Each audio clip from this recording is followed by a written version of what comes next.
On this episode of the Sports Opinions Podcast, team reporter of the Orlando Apollos of the Alliance of American Football, Tom Alexander, joins the show to talk about the Apollo season, player safety in football, how to make baseball less boring, and how to fix college football playoff. And also, March Madness fans, don't forget, if you want to listen to all the games, you can find them all on USRN, WSR, and UNB Network on mixlr.com. Without further ado, cue the intro.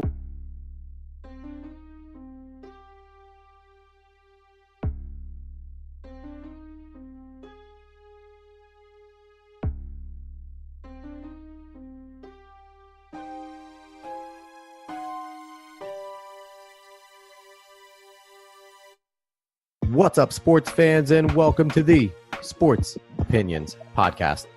I'm your host, as always, Alex Cuesta. With me today is, I mentioned a bunch of times already that I shoot messages out of the dark, just asking people to come on the show, people I think are interesting, especially people that are in the business.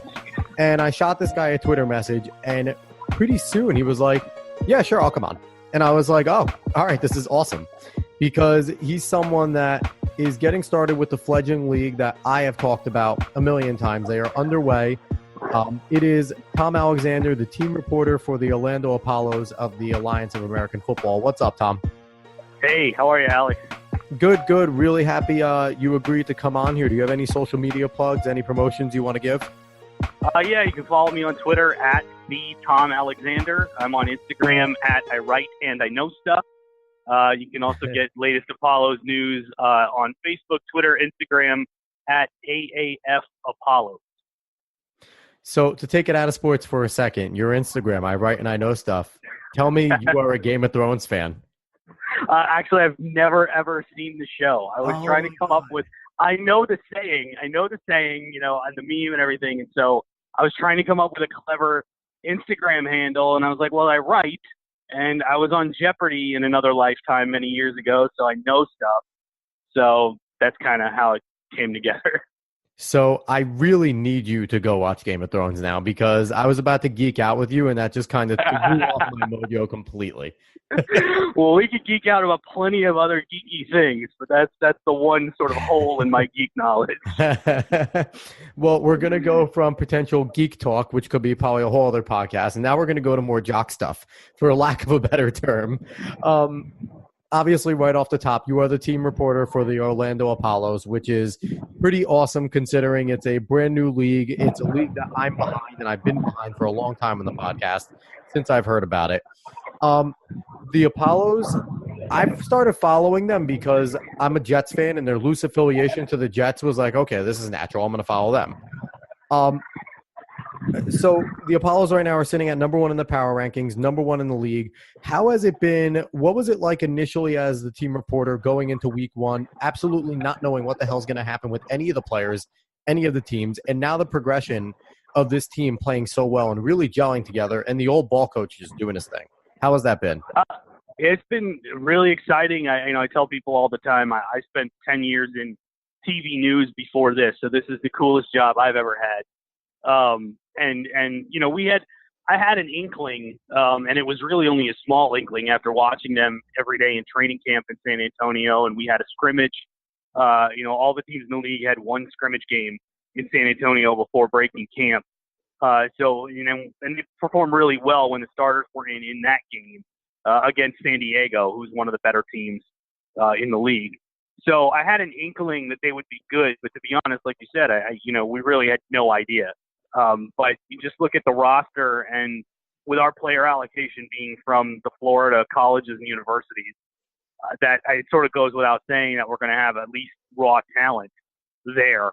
And with all the speed that's there, I figured, all right, well, we'll at least outperform athletically some less gifted teams if these guys don't take to Coach Spurrier's offense, or the things aren't quite clicking right away. We could at least outwork other teams, and then to see everything come together in that first game against Atlanta, really, you couldn't have written the script any better than the way it went for us.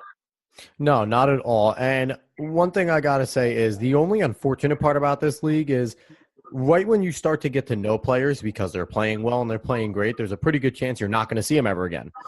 One guy Well, yeah. One guy I got to talk about offensively, who I think is going to have a short shelf life in the AAF because from right out the gate, he's awesome. I never heard of him, and I love football. I watch college ball. I really love to know the players. But Garrett Gilbert, how has nobody known this kid? He is lights out. He throws the ball with as good a touch and pace as anybody. 11 touchdowns to 1 pick, 1,842 yards right now. He's having a hell of a season. Just where do you see him going? Do you see his stint in the AAF being short-lived? I think everyone who watches him play feels that way. He was a 5-star recruit coming out of Lake Travis High School in Austin, Texas. He went to the University of Texas. He took over for injured Colt McCoy in the national championship game against Alabama, and nearly as a freshman, and nearly led them back to win that game. Played a lot better than his stats indicated. Had some injuries and some rough play those years at Texas. That was, his, I think, his junior year maybe was the first year that Mac Brown didn't make a bowl game. And so things got kind of tough for him. He graduated there in 3 years and transferred to SMU, Southern Methodist, as a graduate transfer, where he played for June Jones, and played 2 years at SMU, put up really good numbers, but not like leading the nation in anything. And SMU had some decent teams, bowl eligible teams, but not teams that made a lot of noise nationally. He was a 6th-round pick of the Rams, the then St. Louis Rams, and got cut after preseason, I guess. And then he sort of bounced around the NFL on practice squads. He got a Super Bowl ring on the Patriots practice squad the year they beat the Seahawks. And he was with the Carolina Panthers and the Raiders, a couple other teams that are escaping me at the moment.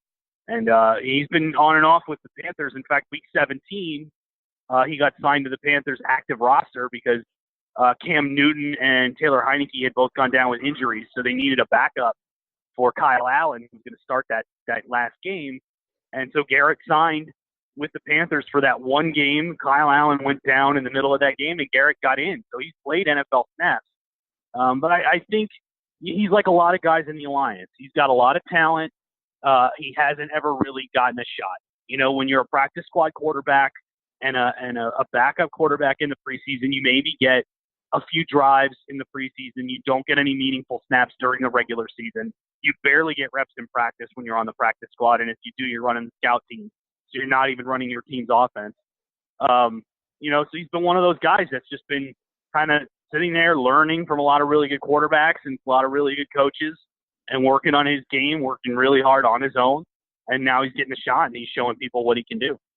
Yeah, he definitely is. And one thing about the Alliance that the announcers tried to make clear, that everyone tried to make clear, is the last thing that was going to come in the league was the offensive line play, which is why they made the rules for the 5-man rush.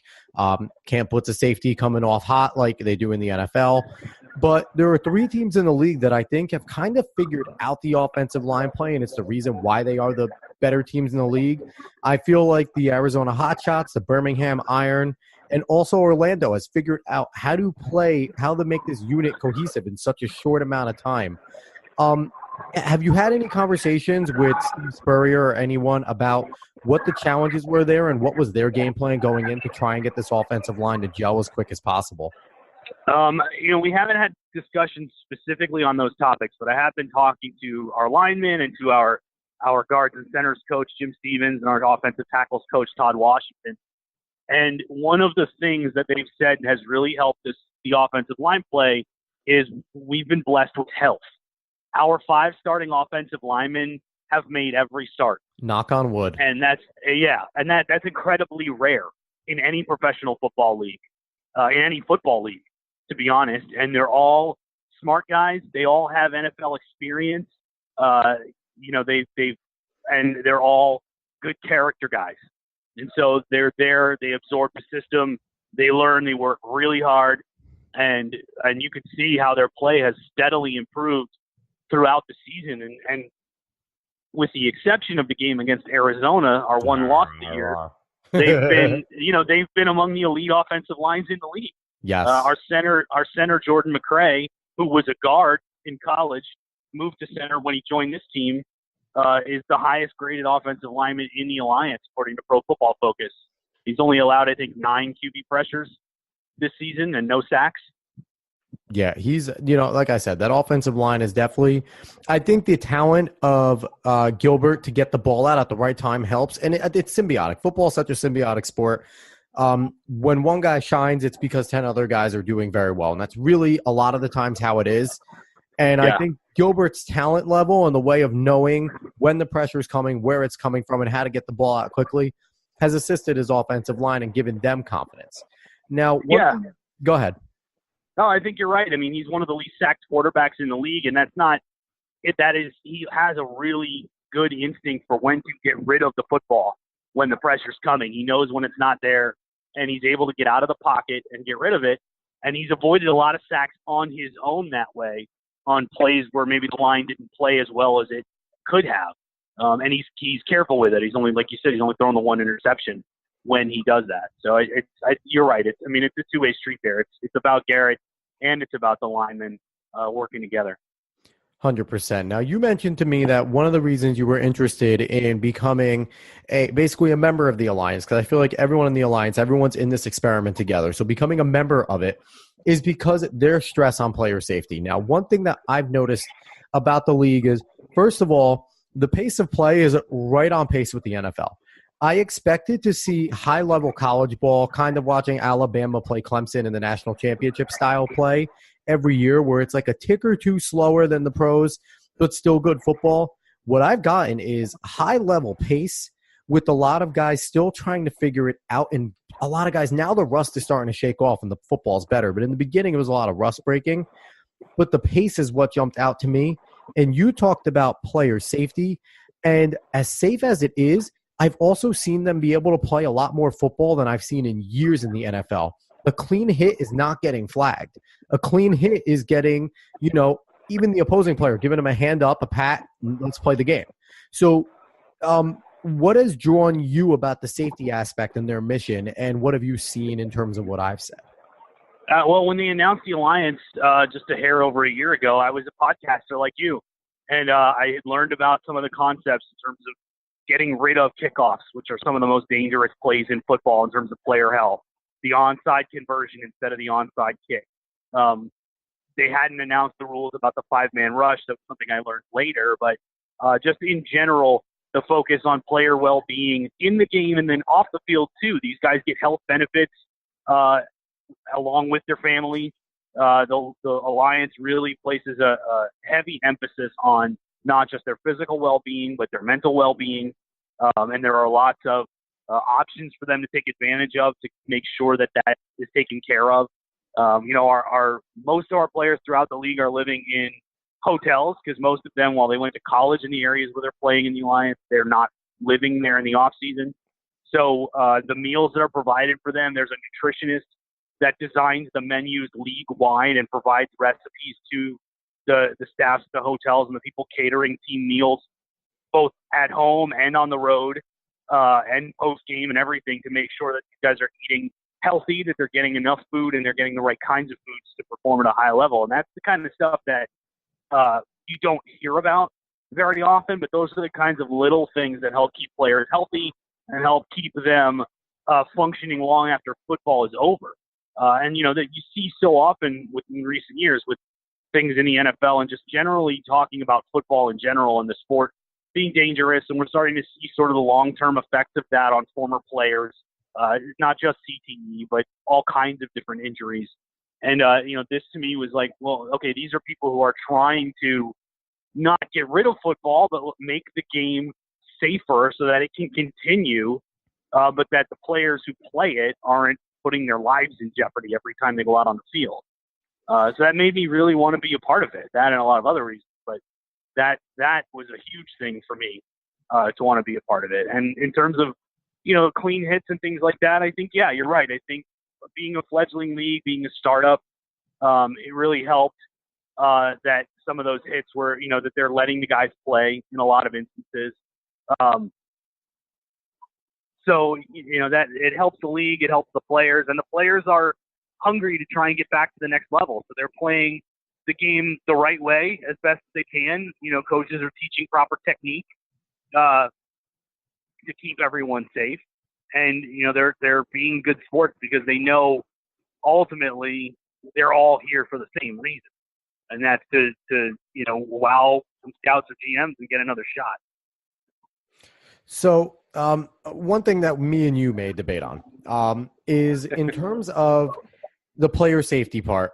I'm a big proponent of, and one thing you mentioned there is they're teaching proper technique, which I think you see, especially in the NFL and in high-level college football. I like to point to defensive backs and their tackling technique.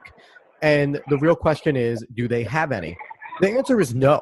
A lot of guys are just throwing their bodies around, shooting at legs. It's very rare. If you get a corner that can tackle, then he's a savant. He's Darrelle Revis. He's certain guys that are not afraid to tackle. And I feel that, yes, the kickoff is inherently dangerous. And in the AAF, it has not had any negative effect on the game at all, getting rid of it. So I think it's on its way out at every level.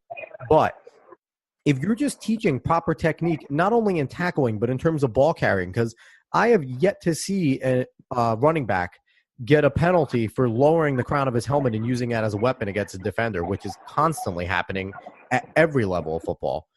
So for me, the technique is major in terms of accountability. And I know a lot of people point to, we need to get better helmets. We need to get better technology.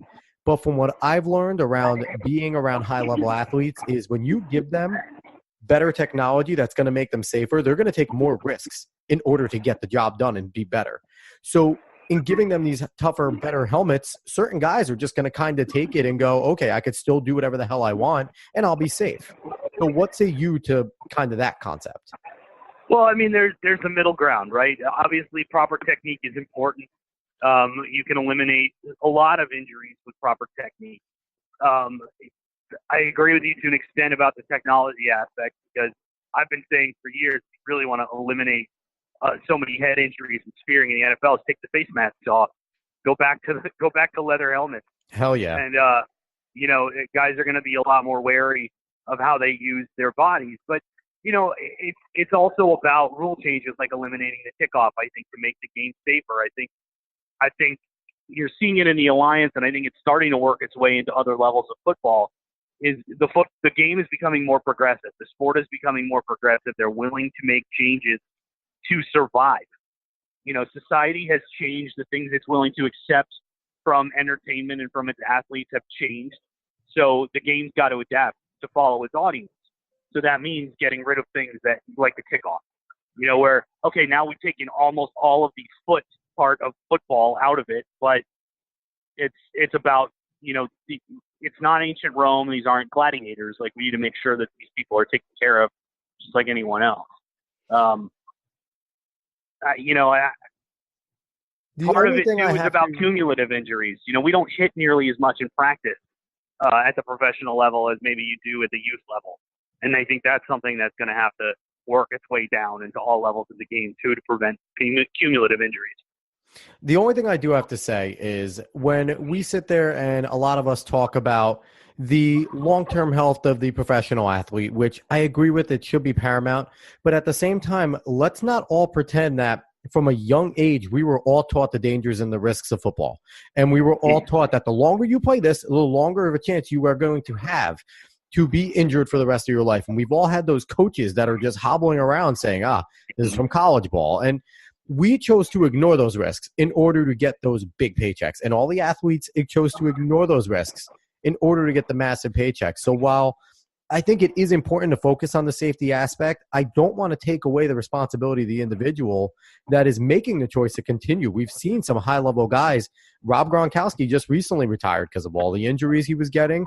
He could have easily played at least 5 more seasons of extremely high-level football, but he chose it for a health reason. So a part of me, yes, I do want to go with the player safety, but I don't want to take the onus off the fact that these guys are making a conscious decision to continue to play. Sure. And you are right. But if you look at other risky professions, other high-risk professions, iron workers make building skyscrapers, things like that. They know the risks going in of that profession, but there are also a whole lot of safety regulations and rules and equipment in place to eliminate those sorts of injuries as much as possible. So there's a middle ground there that I think can be walked, and I think there are a lot of and this is about sports in general, it's not just football, there are a lot of quote-unquote old school people who don't want to see the game change, that are resistant to that. But it's sort of the way of things. But the more we learn about the human body and the effects of sports on the human body, the more you're going to see things change. Yeah, and it's a good and a negative, because they're going to go after rugby, they're going to go after hockey. I feel like boxing and MMA will probably be dead by the time, because if we're going to talk about head injuries, when football's played properly, it's actually an extremely safe sport. When it is played properly, yes, there is your risks and there are your freak accidents, but we could look at basketball. How many disgusting leg injuries have we seen in basketball over the last 5 years? And it is not half as physical or contact oriented as football. So for me, this subject is, I don't know, it's a little weird, because I do see both sides of the coin on this one. Yeah, and it's like I said, there's a middle ground, and I think as a society we're trying to find it. So little rule changes, advances in equipment, eliminating cumulative injuries by limiting the number of hits that players take over the course of a lifetime or a season. Those are all things that I think are ingredients in the soup that's going to make the sports that we love survive for our kids and their kids. Now, it is interesting, because we're going to switch on to the next topic, but I remember you telling me the topics that you are passionate about, which I thought were awesome. And the funny thing is, I don't know if I mentioned, I think I did, that I have blog posts written on every single one of these topics, which just makes this podcast so much easier to do, because these are all things that I've been passionate about. So it's me and you are a little bit of kindred spirits, I guess. But we're going to move on to the next topic. We're going to jump off from pro football. We're going to go to college football, because I actually have written a post about what you want to talk about here, which is fixing the college football playoff, where it's kind of funny. We are now, how many years that we've had a playoff, and how many years of bitching about the BCS, and now we have a playoff and we already need to fix it. That just goes to show you that the NCAA can't get much right. First, I want to hear your qualms and conundrums and how you would go about fixing it. Well, let me preface this by saying I am a very proud alumnus of the University of Central Florida, 2017 national champion. Yes, 2017 national champion, 1,000%. So that is part of my motivation for this, but it's an issue that college football has had forever, and that is its champion is not decided on the field. Its champion is decided by a poll, popularity contest. And the BCS attempted to fix that a couple of times over, and it got closer with the computer rankings being part of it and getting down to number 1 and number 2 playing. And then we have the playoff. And so then, it's settled on the field now. But those 4 teams are still chosen by a committee. And that's the inherent problem of college football, because anytime you involve human beings looking and comparing teams that don't play similar schedules, they may not play because of the sheer volume of teams, the same competition, it's very hard to judge them comparatively. And college basketball has that problem, but they've managed to figure it out by having the NCAA tournament, which is the coolest postseason tournament in all of sports. And mind it captures the nation every year. The the Division I AA, for lack of a better term, I have no idea what the hell they're called now. They have a tournament. They have a tournament. And their tournament is fun too. Yeah, it is, and it's 16 teams. I think if the Division 1A playoff expanded to, I don't even know that you have to go to 16 teams. Go to 12. Go to 14. You have 10 conferences, right? So give every conference champion an automatic bid. Doesn't matter. Even the Sun Belt gets an automatic bid. Then you have 2, 4, 6 at-large bids. So if you want your 3 SEC teams in the tournament, fine. Go ahead and put in the SEC champ and Alabama when they don't win, because they're going to put them in every year anyway. Yeah, and you're going to have Nick Saban flip-flopping from year to year. What credentials are necessary? Exactly, because it's whatever credentials suit his purposes at that particular time, and he's not the only coach that's like that. No. And the conference commissioners are all like that. The university presidents are all like that. And the fact that Ohio State's president has made some noise this year about Ohio State getting jobbed a few times in the college football playoff, I think is going to be the thing that leads to change, because no amount of schools like UCF, unfortunately, or TCU, back in the day, Boise State, yeah, right, they're making noise until they become part of the power conferences. It's not going to matter to the Power Five because that's the good old boy network. Which is ridiculous that we have a Power Five with only four teams in. How does it make sense to have a Power Five with only 4 teams? Right. That makes no sense. How did the Power Five agree to that?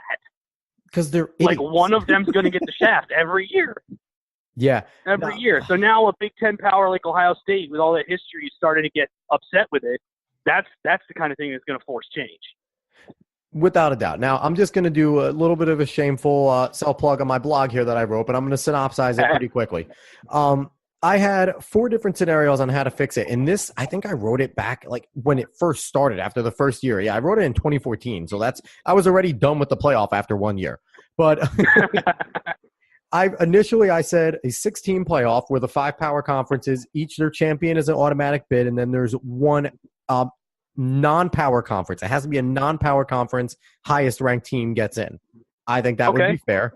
Then I did an 18 playoff where 5 power conferences, 3 at large, and one of them has to be non-power conference again. 10-team playoff, similar concept, trying to get in as many non-power conference teams. But then I did a radical one where goes back to the 4-team concept, but instead for college football, just eliminate conferences. Just have 4 regions: the Northeast, Southeast, Northwest, Southwest regions. And try and do it in a way which is going to be fun because this is going to kind of spin off into what I'm going to talk about. We're going to talk about baseball in a little, but this will spin off into that, where you have these teams and then you have about 32, 33 teams in each, and half of those teams are championship eligible. The other half are kind of in the aggregate B league, and they can jump into becoming eligible if they win their side. It would kind of be convoluted, but the 4 best teams would play. And that's just the bottom line if you did it this way. Yeah, it would never happen. Like a promotion and relegation thing like they do with soccer. I'm a soccer fan, so I love promotion and relegation. There you go. Yeah, there you go. Soccer fans love their convoluted postseason systems. I have noticed that. Listen, honestly, soccer does it the fairest way. It really does. You're right. I mean, you're not wrong there. I can't disagree with that. If you're more team, complicated. Yeah. If you're a team in the championship, like I guess championship eligible in soccer, but you suck and you're the last on the table, you move down to a non-championship eligible division. Like it's how it should be. You shouldn't be rewarded for constantly being bad. Yeah. You have a point there. I think that's the one that's got the longest shot of happening. Yeah, the most logical one, probably. Yeah, well, of course. College athletics. Oh my God. Yeah, it's interesting. And you know what's the funny part is? The NCAA does this intentionally because here me and you are complaining. I'm going to put this out onto Twitter and every single social media platform. Yep. And the NCAA is now getting another plug. Whether it's negative or positive, we are talking about them. And that is all they want. Yep. They're going to talk about, people talk about college football all year round for this very reason in a lot of cases. And can we talk about just the random people that they have on the conference committee, like the committee to choose this? Like, I'm not trying to naysay or knock anybody, but some of those people on there, I don't know whether they're fans of football or not, but why are they choosing who plays for a national championship? That's the tough spot that you get into when you have a committee like that, because you can't, it's hard to pick, let's say, university athletic directors. Well, you can't do that because they have a vested interest in who makes the playoff. Yep. And so then, this guy recuses himself for the vote on this team. Well, that doesn't mean anything. He walks out in the hallway. He's already lobbied everybody else before the meeting. They all know what the score is. Like, you can't do that. So then you start getting into people who are only sort of related to college football, or this person is well respected and sort of knows football, so let's put them in there. It's a flawed system. It's a deeply flawed system. Yeah, I think the only way to do it is if you have someone from every single conference, one representative from every conference in there making a decision. Because, yes, then they'd all have an interest, but they'd all kind of keep each other in check as well. Because they would know when one is trying to, fudge it up for their conference or their team. Unless it's when the Power 5 gangs up on the Group of 5. Yeah. But you know what, though? I think there's a lot more small guys than big guys, so at least the little guys would have a shot to sit there and hold their ground. Yeah. You might be right. There really is no answer. And again, the NCAA is going to not listen to this because they don't care what we have to say. And if they do, they're going to laugh. Yeah, people People watch the thing on TV, and that's what they care about. They want people to watch the thing on TV that they call a championship, whatever it is, even if it's not an official NCAA champion. That's the other thing. They have this playoff that the NCAA has not sanctioned in any way. Yep. Nope. No, they have not. But also the bowls. Are we going to do away with the bowls yet? The ratings on the bowls have to be terrible. Now at the playoff, They do, but who watches the TV Chick-fil-A ratings. bowl? Hey, seriously. we won the Chick-fil-A bowl. Yeah, so I think Rutgers, I'm a Rutgers fan and Florida State fan, but Rutgers, I think, won it years ago too, but I watched it and I was maybe one of 10,000. Like, yeah, but that's about payouts. That's about money to universities and conferences. That's what why the bowl system exists. It's not for TV ratings, so that so that SMU can get their $50,000 payout even when they go 6-5. That's what that's about, and that's so Troy University can get a little cash at the end of the year if they happen to have a good season. Hey, you know what though? If Richmond makes it, I have no problem seeing that big spider on a helmet go play, because them and UAB have the two best mascots in sports between the dragon and the spider. They're pretty awesome. good. They're pretty good. All right, so jumping into not caring about ratings, baseball apparently doesn't anymore, because we had opening day yesterday, and that was awesome. Today is second half of opening day, I guess. But once we get 2 months in, nobody cares. Unless you are a baseball head, it is a boring sport. It is the least watched middle of the season out of any sport. How can we – there are always ideas thrown around, and baseball purists, quote unquote, seem to be the least likely to want to change anything. How can they fix this? They had the podcast I used to have, my friends and I came up with a saying when Rob Manfred was hired. His one job, his whole mandate should have been just stay open. Do whatever you have to do to stay open. Don't die. That's it. That's your mandate. As a commissioner of baseball in the 2010s, you now must not die. That's it. And so they have to entertain every and any rule change to the game that will draw in modern audiences. That means improving the way it is on television. It's not a very fun sport to watch on television because of the pace. That a pitch clock, I know they're toying with that idea and everyone hates that idea, but that will help.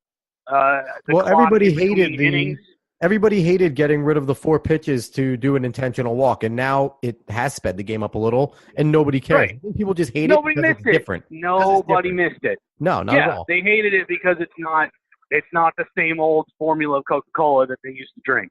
Coca-Cola was delicious. It was better tasting a while ago. Okay, let's not talk about that. But but that's what I mean. It's they hate it in theory, but then when they see what it does, I say this to my friends who are purists all the time. Do you want the game to stay the same, or do you want there to be baseball 10 years from now? Because that's the fight we're fighting right now. Yeah, that is the issue now. Is the survival of the game. Now, one of the questions I want to pose is, and it's been brought up, I listen to a lot of sports talk radio and a lot of things like that. And one thing that everyone, baseball guys, non-baseball guys, bring up is they are losing the battle in suburbia, inner cities, everywhere, whereas significantly easier to get on a field and throw a football or pick up a basketball and go shoot. It's a lot easier than dragging around baseball equipment and a bunch of balls and gloves and trying to get 6 or 7 or 10 of you together to go play and do home run derby. It's significantly easier to play football and basketball and other sports and even tennis than it is to really get baseball going. And how can they get that? What is the spark that can get kids back to wanting to at least go play catch? To some degree, I buy that. And baseball has tried to help with that with the RBI program and bringing baseball to inner cities and underserved areas. But I think if you really, really look closely at it, I think that's a symptom and not the problem. Because if you look at kids in the Dominican Republic and in the Latin American countries where baseball is like a religion, they will make gloves and home plate and a bat and whatever they need to play baseball because they love baseball. They want to play baseball. How many stories did we hear of Vladimir Guerrero? He learned to hit bad pitches because the ball was made out of wet paper towels or something when he played as a little kid. And so it didn't fly correctly when they would pitch it. So he had to learn to hit it wherever it was. And then So apparently if he's inserted superhero serum into his son because he launches baseball into the ether. Yeah, yeah. So if the desire is there and the passion is there, kids will find a way to do it. So the key is you have to create that desire, and that takes time, but it takes fundamental changes to the sport to make it more palatable to young people and make them want to watch it. Now, And there are no easy answers for that. One statistic I did hear is that the amount of black players, African American players, is at an all-time low. And that is, I think, why they are sincerely trying to focus on the inner cities. But I also think that the AAU programs have really trounced the Babe Ruth leagues and the little leagues in terms of trying to attract these young, talented athletes and saying, this is what we can give you, where it's not really tradition in baseball guaranteeing anything. Baseball is work your ass off, get better at the game, and you'll have a shot. Where a lot of these other, like AAU basketball, you have a lot of these coaches telling these kids, come play here and we're going to get you in college. It's a different system. So I think they're looking at the easier way to get it in, and I don't know what the fix is to that. Like that, I don't know what the fix is there at all. No, and that there may not be an easy fix for that. I mean, that may have to come to, if you look at, if baseball at the college level were more popular, then baseball would become a quote unquote moneymaker sport at the college level, right? Right now it's football and basketball, and then to a lesser extent women's basketball. So they get all the scholarships, and baseball and the other sports get fewer. So if baseball teams start making more money, then they get more scholarships. There's more scholarships available to kids. And so now baseball becomes a more likely avenue than it currently is for a lot of kids to get a free college education. But that takes growing the sport. And I also think it also takes a few things. Number one, Major League Baseball is still willing to draft out of high school. And that hurts the NCAA. Number two, they play with metal bats still and aluminum bats. Yep. And baseball purists don't want to see aluminum bats. They want to see wooden bats because you can't tell if a slugger is a real slugger when he's getting an extra 20 to 35 feet off of every single hit, especially home run balls. So yeah, that's a fair point. I think that really hurts it. And the NCAA's unwillingness to change is something that is going to be a major hurdle for the MLB. And it's going to be something where they're really going to have to negotiate hard to get what they need because off subject, NCAA has kind of ruined soccer in terms of American talent because they play a completely different game than the international game. And I think it's similar in a sense to baseball where they keep it to where they think it's proper instead of what it's proper for the upper leagues and also the player development. Yeah, you're right. And that has to do with the NCAA not willing to consider itself a developmental league for a sport and considering itself its own thing. And it is, but it's also a developmental league for pro sports. Yeah, it is because they don't pay their athletes anything. So they should be trying to develop them in order to go get paid. But again, that's a whole other podcast. One idea, again, I mentioned my shameful blog plugs, and I'm going to do it again.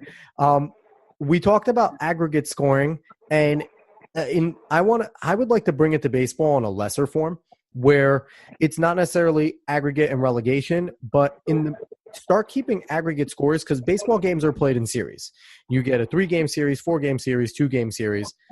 But in reality, the series don't mean anything. It's all about the wins and losses. You could play, we always talk about, the Yankees took 2-1 in this series. But what does that mean? Nothing. It just means they won 2 games and lost 1.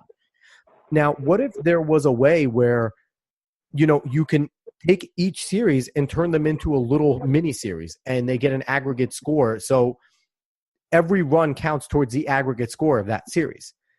So it makes every game important because there are so many games in the middle of the season that are throwaway games where most managers are letting their guys kind of get a little bit of rest towards the middle of the season right before the All-Star break. And then they start to play hard again. Nobody watches in that middle of the season. I just think that making those games all count so that an aggregate scoring system is there to possibly be a tiebreaker for playoffs would just make the whole entire season significantly more interesting. Yeah, but I think you're preaching to the choir with that change. You're only getting the baseball, people who are already baseball fans, whose money and attention you already have to watch those games because they're just more important to baseball fans who are already watching the standings. I think the answer, in order to widen the tent, might be to shorten the season. People don't pay attention to the middle of the baseball season because the baseball season is 50,000 games long. I mean, it's not, obviously, but that's how people who don't like baseball look at it. They're like, oh, they play from April to the end of October. Like, I'll tune in September when it matters. So if they shorten it, look, even the NBA and NHL seasons feel interminably long now because our attention spans as a society are shorter. So shorten them a little bit. Yeah, okay, get off my lawn guy's going to get real mad, but he's still going to watch because his granddad and his dad before him took him to see Brooks Robinson play third base for the Orioles in the 60s, and, it just makes him feel good to watch baseball. So, those guys are going to gripe a lot, but at the end of the day, just stay open. Well, there's two things that run with that. One, records. I don't think they're going to change the number of games at this point in any of the leagues because it will change how the records will be affected. And right now, one of the biggest things that MLB has is that some of their untouchable records, like Cal Ripken's game streak and DiMaggio's hit streaks or Mantle. I'm a Yankees fan. It's terrible. I don't know which one it is. But but just it's DiMaggio. Yes. Okay. I was right the first time. But just those types of things are the reasons why I don't think that they're ever going to touch the sport because, again, that is a big thing that they hang their hat on. And second, you talked about the NBA. The only reason the NBA feels so much longer is because the playoffs now take like 7 months. It's true. They don't make teams play back-to-backs anymore, which is the biggest joke on the planet in the NBA. But with that, again, another podcast. We have plenty. Tom, I'm going to have you on again because we have to have like 6 more podcasts after this. But so, yeah, it's such a tough fix for baseball. And, yeah, again, baseball fans are going to be fine, and baseball fans are going to listen to us and go, these guys are idiots. Baseball's fine. But it's not. Baseball's not fine at all. It's on its way out, and that's just the fact. And one thing I've been saying, too, is soccer is going to take over a third major league at some point. It's growing exponentially. The MLS is growing exponentially. They're adding teams constantly. They're playing higher-level soccer. I think people need to watch out for soccer and taking over hockey soon, and baseball might be on the chopping block if they don't change. You might be right. You might be right. I hope I'm not because I like baseball, but I also like soccer, so I wouldn't be angry. So, but all right, this was a blast, Tom. I really appreciate you coming on. Yeah, thanks for having me. Again, Tom Alexander, team reporter for the Orlando Apollos of the Alliance of American Football. Tom, again, any social media plugs that you want to give out there to the people? I'm on Twitter at @TheTomAlexander, Instagram at I Write and I Know Stuff. Orlando Apollos are Facebook, Twitter, Instagram at AAF Apollos. And again, I'm Alex Cuesta, host of the Sports Opinions podcast. You can find me on Twitter and Instagram at @A_Cuesta30. Find Sports Opinions on Twitter at SportsOpinion30, Instagram Sports Opinions 30.